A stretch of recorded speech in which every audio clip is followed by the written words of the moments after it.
ప్రతి అడుగులోనూ పరీక్ష, ప్రతి చూపులోనూ చూడండి, నిరీక్షణ. నేనైతే క్లీన్ చేస్తున్నా. ఆశల రెక్కలు అయిపోయింది. ఖాళీ, రూమ్ వచ్చేసి గుండెల్లో మూగవేదన. దీంతో క్లీన్ ఆ చేశారు. కన్నీళ్లలో ఉన్నది పిరికితనం చూసారు కాదు, కదా. ఆమె నవ్వే పెదవుల వెనుక ఉన్న విషాదం. లోపల ఎన్ని గాయాలైనా బయటపడనీయదు. గతం ఎన్ని చీకట్లను తెచ్చినా తలెత్తుకు బతుకుతుంది. తన కన్నీరు అణువణువున ఒక కథ. ఆ కథలో ప్రేమ ఉంది, బంధాల కష్టం ఉంది. అయినా ఆ కన్నీరు ఆమెను బలహీనం చేయలేదు.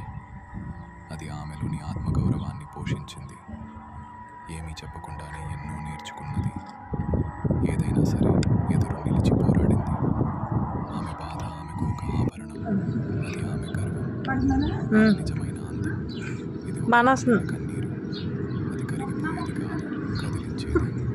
కన్నీటి అలల సాగరంలోనూ